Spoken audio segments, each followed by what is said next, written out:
हाँ याद आ गया हो, दिमाग घूमने लगता है, अगर याद नहीं आता है ना तो दिमाग एकदम चढ़ा रहा होता है। ट्राइकोडेस्मियम,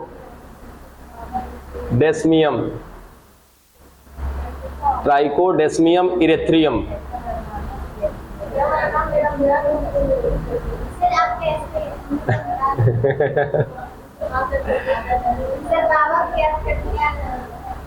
ऐसा नहीं है, ट्राइकोडेस्मियम इरिथ्रियम, ठीक है, ये याद रखिएगा। इसके वजह से ये ट्राइकोडेस्मियम इरिथ्रियम क्या है, एक प्रकार का नील हरित शैवाल है, जिसके वजह से समुद्र का पानी लाल दिखाई देता है, उसको बोलते हैं लाल समुद्र, ठीक है। और वो क्या है, लाल ज्वार है। तो लाल समुद्र के लिए कौन जिम्मेदार, नील हरित शैवाल, ठीक है। कौन सा नील हरित शैवाल, ट्राइकोडेस्मियम इरिथ्रियम, ठीक है।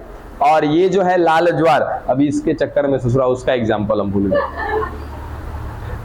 कोई बात नहीं, इतना मेंशन करिए, तब तक उसको भी ट्रिगर कर रहे हैं दिमाग में हम। इसके बारे में ज्यादा कुछ नहीं पढ़ना है, बस इतना दिमाग में रखिएगा। क्या क्या बातें, दो कसाबिका है, दोनों कसाबिका का नाम याद रख लीजिएगा। उसके बाद इसकी कोशिका भित्ति कठोर होती है, इनमें जैव संदीप्ति पाई जाती है, जिस कारण से ये ज्वार के साथ जब बाहर आते हैं तो उनका रंग कैसा दिखाई देता है, लाल दिखाई देता है। डन, इसके अलावा ज्यादा कुछ नहीं इसमें। एग्जाम्पल क्या बताइए, कौन सा, बोलिए बोलिए ना।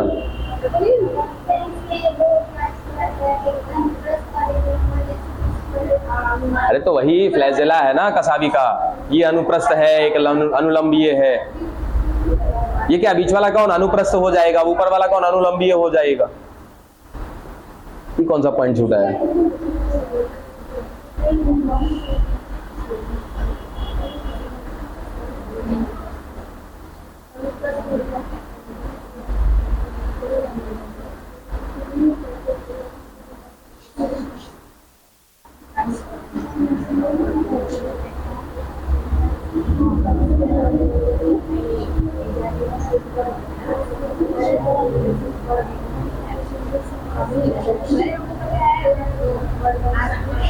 चलो याद ध्यान देना, इधर इधर इधर।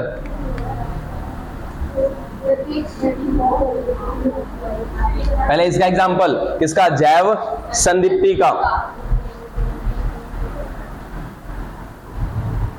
नेविक्यूला,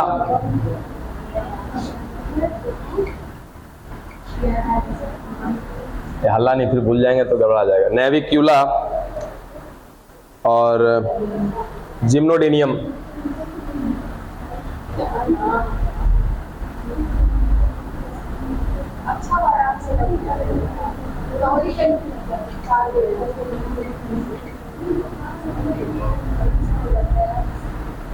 ये किसके लिए जिम्मेदार है, जैव संदीप्ति के लिए। दोनों में अलग अलग एग्जाम्पल है, ठीक है। जैव संदीप्ति अगर ये रात में चमक रहे हैं तो उसके लिए एग्जाम्पल कौन कौन से हैं, नेविक्यूला और जिम्नोडेनियम। और ये जो लाल ज्वार आ रहा है इसके लिए अनुपस्थित होगी, समझे, इसमें कोशिका भित्ति नहीं है, यानी कि सेल वॉल इसमें नहीं है। एकदम परफेक्ट याद रखिएगा कि इसमें कोशिका भित्ति नहीं पाया जाता है, ठीक है। दूसरा, अगर हम इसका स्ट्रक्चर देखें, अच्छा वो स्ट्रक्चर से पहले एक और बात, जो ये यूग्लिनोइड है इसके बाहर प्रोटीन का आवरण पाया जाता है, और उस प्रोटीन, हाँ, कोशिका झिल्ली के ऊपर एक प्रोटीन का आवरण पाया जाता है, उस आवरण को कहते हैं पेलिकल। नहीं, वो पेलिकल आवरण था गुणसूत्र वाला, ठीक है। ये गुणसूत्र के बाहर क्या होता है कि प्रोटीन का एक आवरण होता है, उसको क्या कहते हैं, उस आवरण को पेलिकल कहते हैं। हाँ, यहां पर भी इस आवरण को नाम दिया है क्या, पेलिकल, ठीक है। अगला, इसकी अगर हम संरचना की बात करें, किसका कहें, ऐसा कोई जरूरी नहीं है। हाँ, कोशिका भित्ति आकार को निश्चित करने के लिए जिम्मेदार जरूर होती है, लेकिन कोई जरूरी नहीं है कि हर वो कोशिका जिसमें कोशिका भित्ति नहीं है उसका आकार निश्चित नहीं होगा। वैसे तो कोशिका भित्ति हम में भी नहीं है, वैसे तो कोशिका भित्ति हमारी कोशिका में भी नहीं है, तो क्या हमारी कोशिका का आकार निश्चित नहीं है ना। हाँ जी, आप बताइए क्या कह रहे हैं। दूसरा वाला क्या है बता रहे हैं, जैसे सर ये कोई एक जीव हो गया, कौन है ये जीव, यूग्लिनोइड है, इसके बाहर एक प्रोटीन का लेयर मिल रहा है और इसी लेयर को नाम दिया जाता है क्या, पेलिकल, समझे। चलो इसका स्ट्रक्चर देखते कैसा होता है।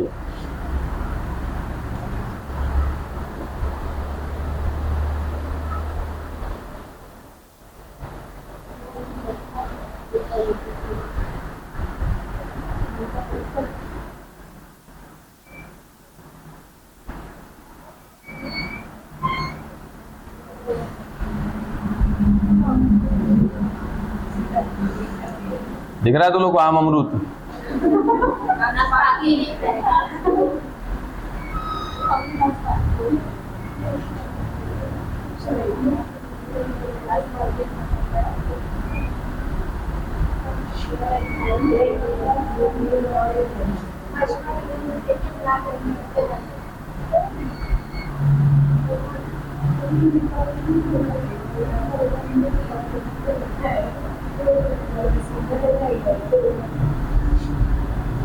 चलिए ध्यान में रखिएगा।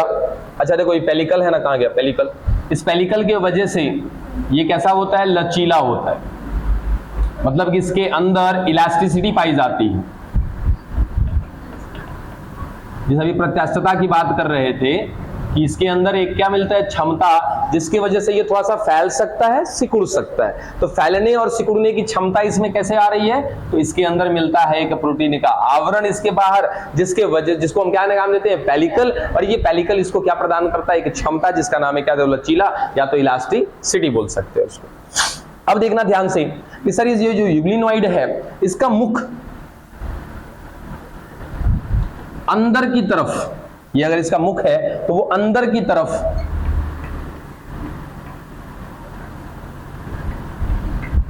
अंतर्वलन कर गया है। अंतर्वलन का मतलब होता है कि अंदर की तरफ ना कॉन्स्ट्रैक्ट हो गया है, अंदर की तरफ सिकुड़ गया है जाकर के। हाँ क्या छोटा ठीक है तो है अंदर की तरफ। अच्छा अंदर की तरफ, भाग रे अंदर की तरफ क्या है, अंतर वलन कर गया, यानी कि अंदर की तरफ ये सिकुड़ गया है। जहां पर अंदर, अब ध्यान से देखना, अंदर मिल रही है प्रोटीन की दो संरचना, ठीक है, अंदर भी प्रोटीन की दो संरचना है, जहां से दो कशाभिका निकली है।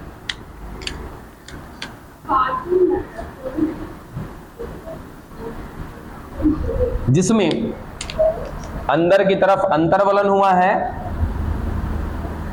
जहां से दो कशाभिका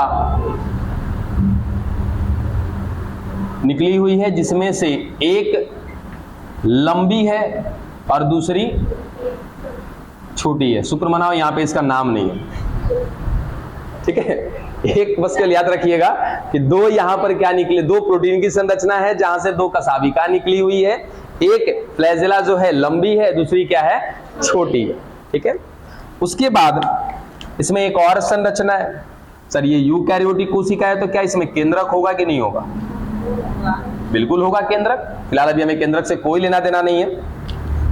लेना देना कहां पे, देखिए यहां इसी इसके मुख में जहां पर अंतर्वलन हुआ है, यहां पर और मिल रही है एक संरचना, ठीक है, जिसको कहते हैं हम लोग आई स्पॉट। हाँ बिल्कुल आई स्पॉट, हिंदी में नाम थोड़ा सा सही है, प्रकाश दृक बिंदु, आई स्पॉट, ठीक है। और कुछ पाया जाता है इसके अंदर,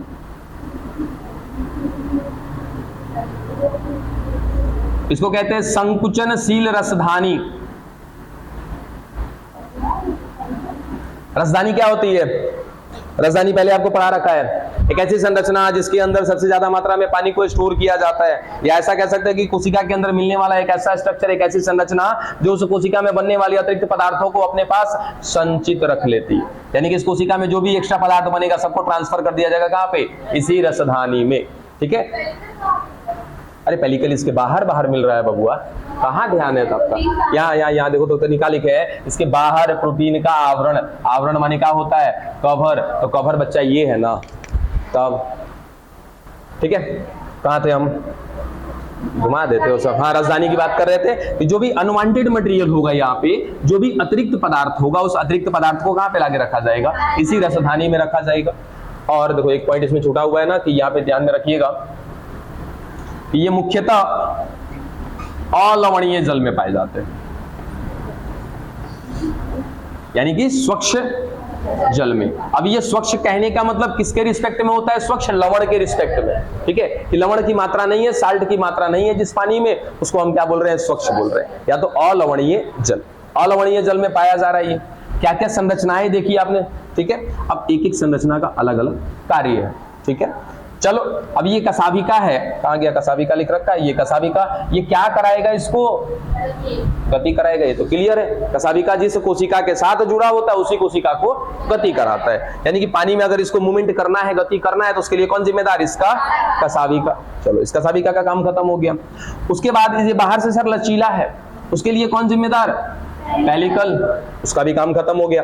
अंदर और चीज मिल रही है सर, दो मिल रहे हैं। क्या? आई स्पॉट, जिसका नाम है प्रकाश दृक बिंदु। इसका काम क्या है?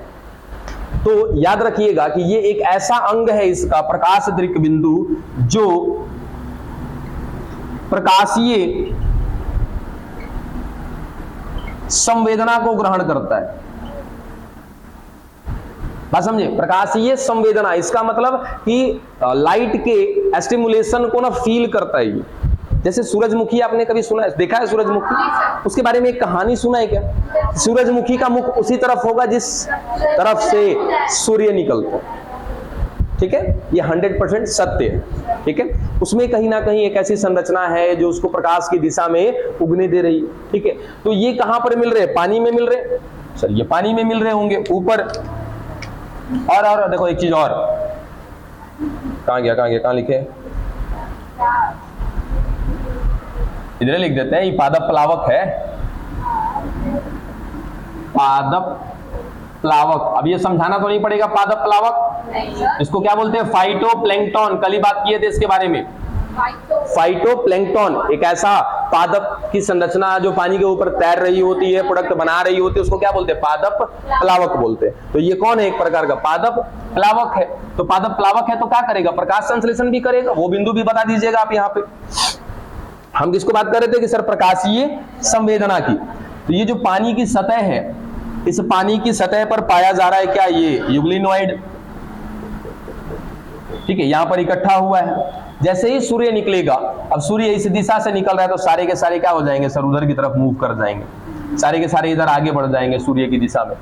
रीजन, इनके अंदर प्रकाश को समझने के लिए, प्रकाश की दिशा में जाने के लिए संरचना तो मिल रही है जाने के लिए, लेकिन उस प्रकाश की दिशा को समझने के लिए क्या है? एक संवेदी अंग है जिसको कहते हैं प्रकाश दृक बिंदु, आई स्पॉट। बात समझ में आया? क्या क्या बिंदु? देखो बहुत सारा पॉइंट इसी में लिख दिया है। सबसे पहला कि सर ये कहां पर पाए जाते हैं? अलवणीय जल में, यानी कि स्वच्छ जल में पाए जाते हैं।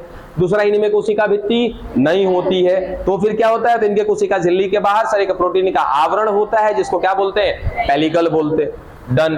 जो इसको क्या करता है? लचीलापन देता है, प्रत्यास्थता देता है, इलास्टिसिटी देता है इसको। चलो ये भी खत्म। फिर क्या? इसका जो ऊपरी सिरा है, जो इसका मुख है, मुख को एक नाम देते हैं, और मुख मुख मुख सिस्टोन, हाँ ये इसका मुख सिस्टोन, ठीक है। मुख का नाम क्या है इसका? सिस्टोन। और ये वाला हिस्सा, हाँ हाँ नहीं, इसको नहीं, ये तो इसका मुख का ही हिस्सा है। इसको बोलते हैं ग्रहणी, रिजर्वायर।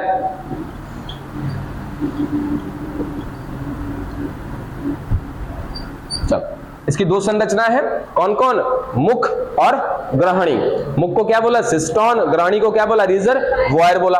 ये मुख जो है इसका अंदर की तरफ अंतर्वलन कर गया, मतलब अंदर की तरफ सिकुड़ गया है, जहां पर मिल रही है प्रोटीन की संरचना और वहां से क्या निकल रही है? दो कसावी का, एक लंबी दूसरी छोटी निकल रही है। Done sir. काम क्या होगा इसका? गति कराना। उसके बाद और मिल रही है एक संरचना जिसको नाम दिया आई स्पॉट या प्रकाश दृक बिंदु। इस वजह से ये प्रकाश की दिशा को पहचान पाएगा और कसाविका की सहायता से उधर आगे बढ़ जाएगा। खत्म हो गया यहां तक? अभी हाँ, अब उसके बाद इसका भी काम यहीं पे खत्म कर देते हैं। ये कौन है? इसका नाम कहीं पे लिखा है कि नहीं लिखा? कॉन्ट्रैक्टाइल, हिंदी में तो कहते हैं संकुचनशील रसधानी।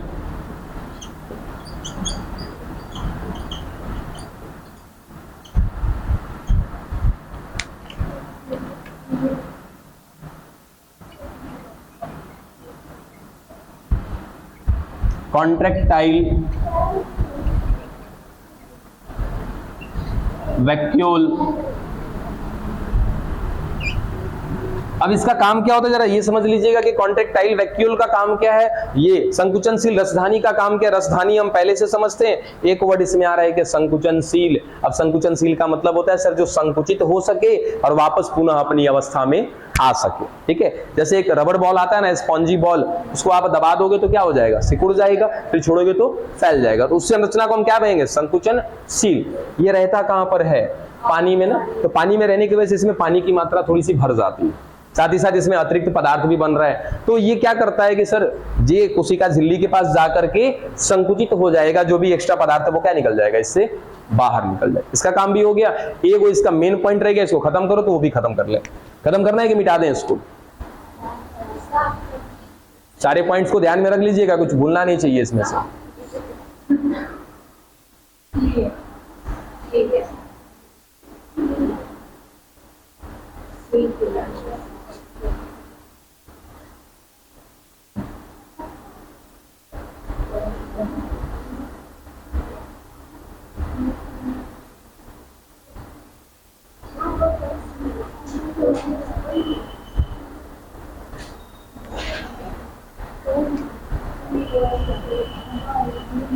मिटा देना।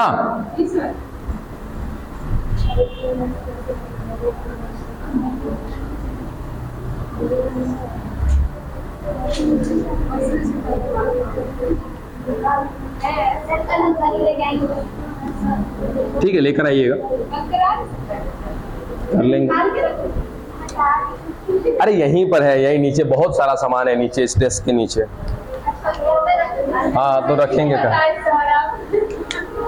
बस ध्यान इस बात का रखना है कि वो यंत्र, वो सामान आप ही का है, बस अपना समझ के इस्तेमाल करना है ताकि और कोई डिस्टर्बेंस ना हो।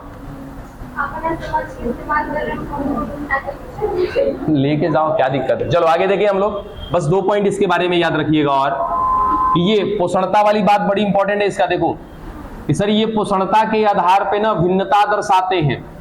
क्या भिन्नता दर्शाते हैं? देखो जब दिन रहेगा, ऐसे होता है ना, बड़ी डाउट नहीं का हमारा। एक समय दिन की बात करते हैं, दूसरे रात की बात करते हैं। ठीक है, और इससे पहले एगो पॉइंट दिखा देना चाहिए था, यहां पे दिखा दे। इनमें ये क्या करते हैं? प्रकाश संश्लेषण करते हैं। प्रकाश संश्लेषण करने के लिए क्या वर्णक की जरूरत पड़ेगी क्या? बिल्कुल, बिना वर्णक के प्रकाश संश्लेषण नहीं हो सकता है। अब वर्णक के रूप में इनमें क्या पाया जाता है? क्लोरोफिल। ठीक है, क्लोरोफिल कितने प्रकार के होते हैं? 5, A B C D E।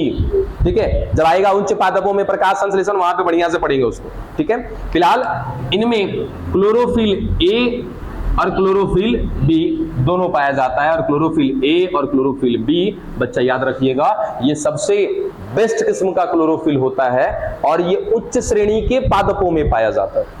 ठीक है, हालांकि ये उच्च श्रेणी का पादप नहीं है तो निम्न श्रेणी का, लेकिन उसके बावजूद भी उच्च श्रेणी वाला लक्षण इसमें मिल रहा है। ठीक है, तो क्लोरोफिल A मिल रहा है, क्लोरोफिल B मिल रहा है। दूसरा जेंथोफिल भी मिलता है। जेंथोफिल याद है क्या किसी को? शांत रहिएगा। जेंथोफिल कौन सा रंग देता है? पीला, पक्का?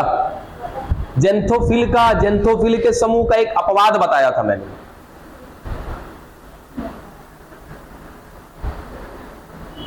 हमें तो लगभग बातें याद रहती है।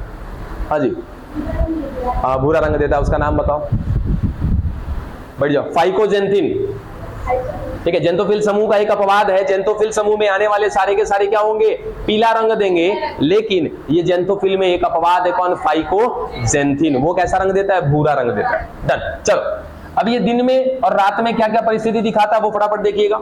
सर ये जल की सतह हो गई, दिमाग घूम जाएगा, इसलिए पॉइंट को तो नहीं बढ़िया से समझिएगा।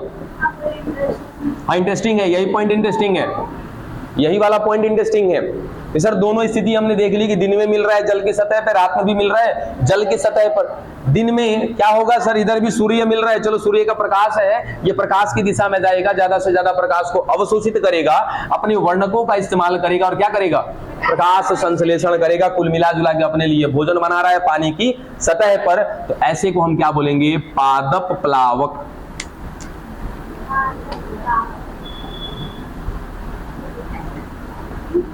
प्लावक का मतलब सतह पर तैर रहा है, और पादप इसलिए लगाया क्योंकि यह प्रकाश संश्लेषण कर रहा है, तो पादप प्लावक, ठीक है। लेकिन रात में गड़बड़ हो जाता है, रात में सूर्य का प्रकाश तो नहीं मिलेगा, ठीक है। तो हमें एक बात और भी कह सकते हैं कि सर ये दिन में स्वपोषी की तरह काम करता है और रात में परभक्षी की तरह काम करता है। परभक्षी एक प्रकार का क्या है, परपोषी है। परभक्षी एक प्रकार का परपोषी ही है। होता क्या है कि रात में इसको प्रकाश नहीं मिलता है, प्रकाश संश्लेषण नहीं कर पाता है, अभी बड़ी बुखाइल रहता है, करे तो करे क्या, समझे। तो इसी पानी में एक और लोग मिल रहा है, डायटम, ठीक है, और कुछ मिल रहा है इसमें,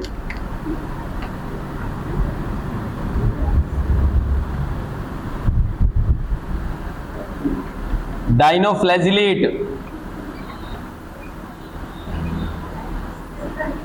तो ये क्या करेगा रात में, कौन, यूग्लिनोइड, रात में डाइएटम को और डाइनोफ्लैजिलेट को खा जाएगा। बात समझे। तो दिन में भोजन बना पा रहा है, रीजन है कि इसके पास सूर्य का प्रकाश है प्लस वर्णक है, लेकिन रात में वर्णक तो है, सूर्य का प्रकाश नहीं है। अब सोचो कि सर ये इतना भी ज्यादा बेस्ट संरचना नहीं है। ये संरचना अगर ऐसी होती कि भोजन बनाने के बाद भोजन को अपने पास संचित रख पाता, जैसे पेड़ पौधे रखते हैं कि भोजन बनाते हैं संचित रखते हैं, रात में जो संचित किया हुआ भोजन है उसी से काम चलाते हैं, लेकिन ये तो ऑलरेडी क्या है, एकल कोशिकीय संरचना है, कौन, यूग्लिनोइड। रखेगा तो रखेगा कहां भोजन, ठीक है। तो जो भोजन बनाता है वो खाता जाता है, बनाता जाता है, खाता जाता है। दिन में तो काम चल गया इसका, रात में क्या करेगा भाई, मार के खाना चालू करेगा। तो रात में ये परभक्षी बन जाता है, परपोषी की तरह काम करता है, और उल्टे डाइएटम को और डाइनोफ्लैजिलेट को मार करके खाना शुरू कर देता है। तो बस याद रखिएगा कि रात में ये जंतु प्लावक बन जाता है, रात में जंतु प्लावक, इंग्लिश में क्या बोलते हैं, जू प्लैंक्टन, इसको क्या बोलते हैं, फाइटोप्लैंक्टन। अब देखो दोनों में थोड़ा सा अंतर है। सर जंतु हमेशा परपोषी होते हैं, जो दूसरे पर निर्भर रहते हैं।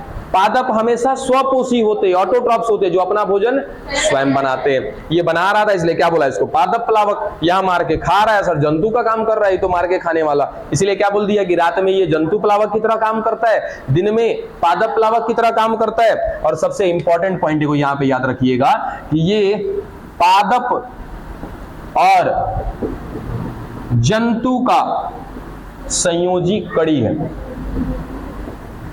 संयोजी कड़ी, कनेक्टिव लिंक बोलते हैं। जैसे वायरस क्या है, एक सजीव और एक निर्जीव के बीच का कड़ी है, ठीक है। अब कड़ी का मतलब क्या होता है सर, जो दो लोगों को कनेक्ट करता है, जैसे बी, कई बार ये एग्जांपल दिए कि सर बी किसको कनेक्ट करता है, ए को भी और सी को भी, तो ये बीचों बीच मिल रहा है ना इसका, तो इसको बोलेंगे क्या, संयोजी कड़ी। वैसे ही वायरस क्या होता है कि सर एक सजीव है और एक निर्जीव है और एक वायरस है। अब वायरस के अंदर सजीव का भी लक्षण देखने को मिलता है और निर्जीव का भी, तो हम कह देते हैं कि सजीव और निर्जीव के बीच की क्या है, ये संयोजी कड़ी है। वैसे ही सोचो कि इस युग्लिनॉइड में क्या पादप का लक्षण है? बिल्कुल है। क्या जंतु का लक्षण है? बिल्कुल है। इसी वजह से इसको पादप और जंतु का क्या बोलते हैं, संयोजी कड़ी बोलते हैं, कनेक्टिव लिंक बोलते हैं। युग्लिनॉइड खत्म।